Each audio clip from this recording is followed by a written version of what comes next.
Salut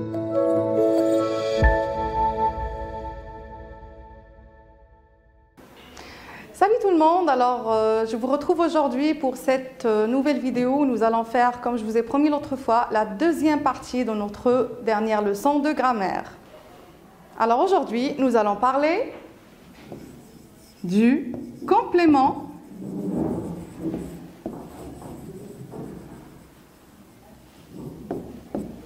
d'objet, mais cette fois-ci indirect.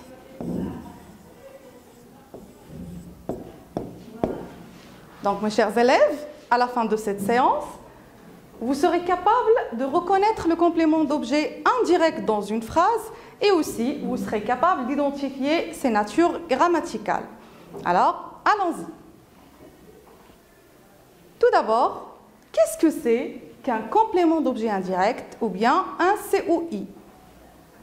Le complément d'objet indirect est un élément qui appartient au groupe verbal, tout comme le complément d'objet direct.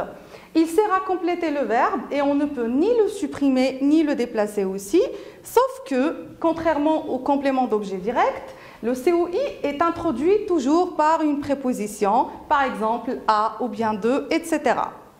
Prenons la phrase suivante comme exemple. Il pense. Alors moi, je peux compléter ce verbe-là, par exemple en écrivant « Il pense à ses amis ».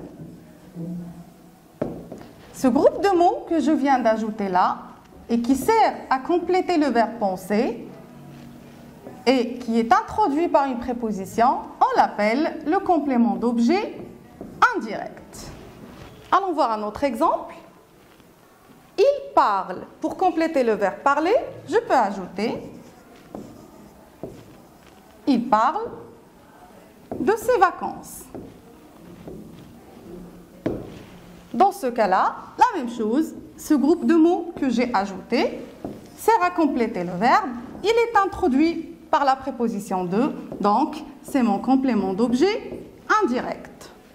Et maintenant, passons à comment trouver le complément d'objet indirect dans une phrase.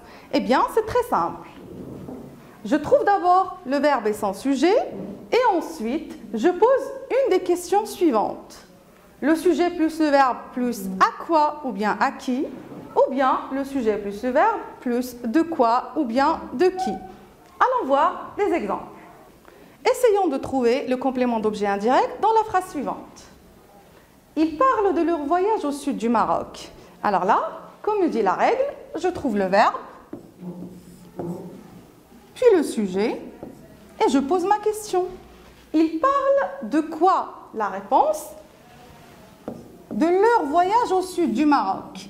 Alors, tout ce groupe de mots sert à compléter le verbe parler. Il est introduit par une préposition. Eh bien, le voilà, notre complément d'objet indirect.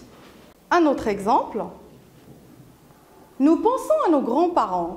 La même chose, je trouve mon verbe, puis mon sujet, et je pose ma question. Nous pensons à qui?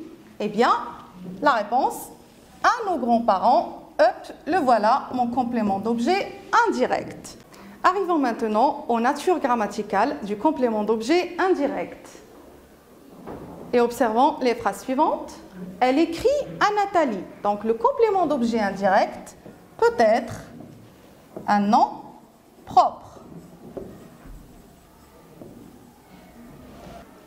Une autre phrase, les voisins téléphonent à la police. Dans ce cas-là, les voisins téléphonent à qui? À la police. Eh bien, notre complément d'objet indirect, ici, est un groupe nominal. Et puisqu'il commence par une préposition, on l'appelle un groupe nominal prépositionnel. Une autre phrase et une autre nature, ses amis lui préparent une surprise. Ses amis préparent une surprise à qui? Eh bien, à lui. Dans ce cas-là, notre complément d'objet indirect est un pronom personnel. Dernière phrase. Je pense à déménager. Je pense à quoi? À déménager. Dans ce cas-là, notre COI est un verbe à l'infinitif. Et voilà, récapitulons maintenant. Le complément d'objet indirect est un élément essentiel de la phrase. Il sert à compléter le verbe. Il est relié au verbe par une préposition comme à et de. Pour l'identifier dans une phrase, je dois tout d'abord trouver le verbe et son sujet, et puis je pose la question à quoi, à qui, de quoi, de qui, etc. Et enfin, concernant les natures, le complément d'objet indirect peut avoir plusieurs natures. Il peut être un nom propre, un groupe nominal prépositionnel, un pronom personnel ou bien un infinitif. Et voilà, notre leçon touche à sa fin. Je vous remercie de votre attention et je vous donne rendez-vous la vidéo prochaine, Inch'Allah.